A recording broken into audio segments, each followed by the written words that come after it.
Nous allons voir dans cette vidéo comment résoudre des équations fondamentales les plus simples possibles. Tout d'abord, l'équation de type x plus a égale b, où a et b sont deux nombres rationnels. Donc, attention, ils peuvent être négatifs. L'équation x plus a égale b a une seule solution, c'est x égale b moins a. Exemple, x plus 7 égale 5.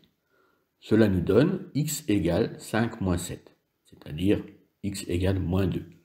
Donc la solution de l'équation est moins 2. Effectivement, si on remplace le x par moins 2 dans la première égalité, on a moins 2 plus 7 qui est bien égal à 5.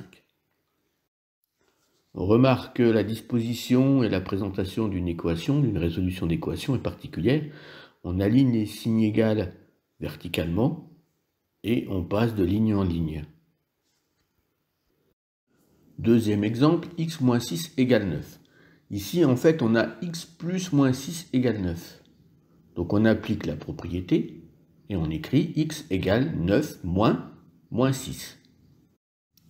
On transforme ensuite la soustraction en addition de l'opposé, ce qui nous donne 9 plus 6. Et 9 plus 6 égale 15, donc la solution de l'équation est 15. Petite remarque de présentation, on peut ne pas écrire la deuxième étape en écrivant directement x égale 9 plus 6, sachant que l'on fait moins 6 qui est égal à plus 6. Voyons maintenant l'équation du type ax égale b, c'est-à-dire a fois x égale b. Donc a et b sont deux nombres rationnels avec a différent de 0. L'équation ax égale b a une seule solution qui est x égale b sur a, c'est-à-dire b divisé par a. Par exemple, l'équation 4x égale 32, donc on va diviser par 4, c'est-à-dire x égale 32 divisé par 4, 32 sur 4. Donc x égale 8. Donc là, la solution de l'équation est 8. Il est évident qu'on peut trouver ça facilement, mais c'est une façon de présenter aussi cette recherche. Deuxième exemple, 3x égale 2.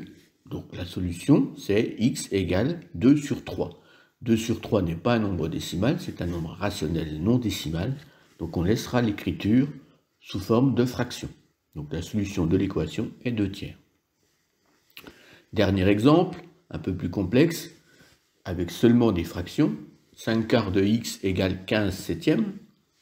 On applique la propriété. Donc x égale 15 septièmes sur 5 quarts. Maintenant, on va faire une division de fractions, c'est-à-dire qu'on va multiplier par l'inverse de 5 quarts, ce qui nous donne donc x égale 15 septièmes fois 4 cinquièmes, puisque l'inverse de 5 quarts, c'est 4 cinquièmes.